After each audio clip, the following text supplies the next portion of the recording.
Today we're going to discuss COVID-19 PPP loan fraud. By definition, fraud is a crime where you're going to gain money or financial benefits by tricking someone else or lying. And so Thomson Reuters has put together a list where they figured out of initially in 2020, and I'm not sure that all of you can see this. I can try and make it a bit bigger, but that in 2020, they figured of the first 525 billion, 4 billion was already, fraudulent or at least early flagged for fraud. And either someone had a criminal record, bankruptcy, a mismatch of the tax ID numbers. They were in operation after February 15, 2020, ineligible size. I'm flagged just a few of them. The business addresses that they were using were vacant. Oops. What else I have here? That their businesses, the subjects were debarred from doing business. There was a compliance issue, duplicate tax ID number issues, unauthorized foreign business. But whatever the reason, the goal of the country was to try and get businesses back, to keep them from going out of business. But for those that were treading on that fine line, you just don't want to put yourself at risk. And the Department of Justice has endless financing to go after those that are treading in an area that you shouldn't tread. And so we're going to discuss. And the Department of Justice is an equal opportunity indicter. So we're going to talk about 1.5 million. And we'll see if I get this to cooperate. And let's see if I can make this a bit larger. And so here's the dermatologist, 1.5 million in COVID release funds, and he borrowed the money not for its appropriate reason, payroll protections for staffing. Mostly it was relief funds, homes, cars, and other issues. Then we have, but they also went after lower people who had, lesser amount of money, $20,000. And here we had an individual that was a Jacksonville woman with social security number, and she went ahead and just received $20,823. And she fraudulently, it was identity theft too, obtained other people's social security numbers. And so, again, the Department of Justice has an incredible analytic department. And so they are just crunching numbers and are able to follow these particular statistics. Lastly, mind you, 1.5 million is not the high, and 20,000 is not the low. There's 850,000. And here we have, wait for it to load, a Scranton individual person, $850,000 in pandemic fraud. And this was, I guess, wire fraud, which is most fraudulent applications, disaster relief money. I forget here what it had to do with taxes. And so this is just to show that you just don't want to play on this particular side of the law with payroll protection. And mind you that this is all from 2019, 2020, which is when the pandemic was at its height. And excuse me. And these loans were to help the majority of businesses were doing this honorably. But if in fact you stray to that fine edge and you get that knock at your door, having all those alphabet soup agencies, and by that I mean, you're going to have Department of Justice, FBI, state police. Depending where you are, it's Capitol Police, it's your Park Police. It depends, what local agencies are in your area, but they're all going to show up at your front door, and it's not pretty. So the first thing you're going to need is legal representation. I'm not a lawyer.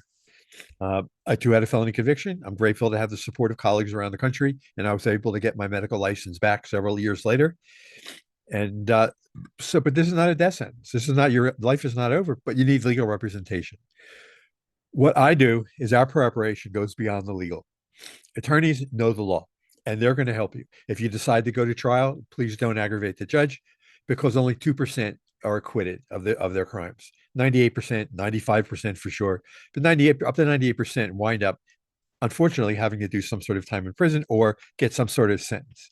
But beyond that charge, beyond the legal, is do you have a medical condition? Is your medical record prepared?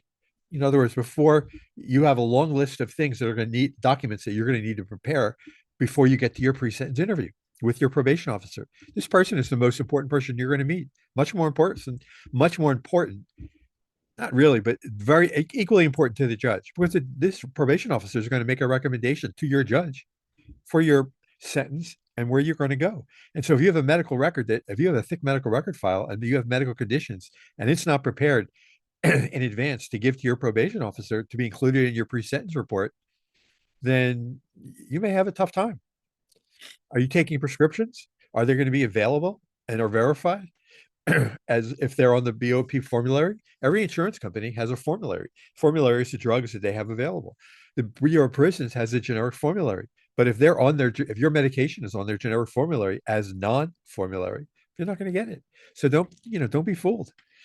Next is your personal history.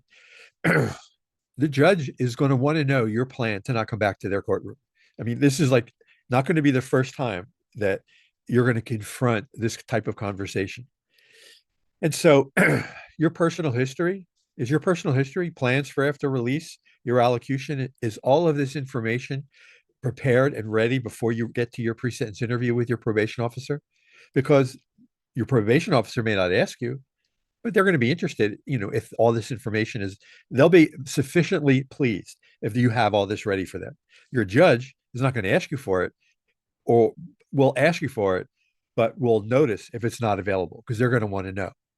And so hopefully your attorney is going to encourage you to have all this information. And this is what I prepare all of my clients for, because while it seems premature to have your release plan ready today or yesterday, um, it is once we discuss it with you, you'll understand the reasons why. Because the judges just would not want to see you back in their courtroom. And I have personal stories I can tell you, and I can tell you stories of people who have life sentences, and eventually I've spoken to them where they're on their way back to home confinement, or someone who was facing 24 years and in 18 months, she's on her way back to home confinement. No guarantees here, but if you're not prepared with everything that you see here in front of you, you may be facing a world of hurt. So it's surprising, Federal Judge Patrick Schultz. I'm not telling you anything that I made up. How many otherwise competent attorneys punt at the sentencing hearing? This is why, I have clients that their attorneys just are not on the same wavelength, if you will, as federal judges. Another judge, Robert Scalia. Don't wait to think about sentencing advocacy. Since 99% of federal criminal clients will be facing sentencing, start preparing the case early on. That means like right away when you first meet the client. Or federal judge Mark Bennett. The importance of writing your personal narrative and including it in your pre-sentence report. Everything for your pre-sentence report, if you have if your personal history is a well-written document, everything that probation officer needs, you'll have ready for them. And so if you choose to, engage my services, I would love to talk to you. This is very critical to your future, to coming into the doors of the federal prison, leaving hopefully earlier and healthier on your own 2 feet. I talk about the pre-sentence interview because the pre-sentence report is written by that probation officer. I published an article in the Federal Lawyer 2021 on the critical role of the pre-sentence report. So I'm talking about a subject that I know. I thank you very much for tuning in. I hope you found this helpful and have a good day.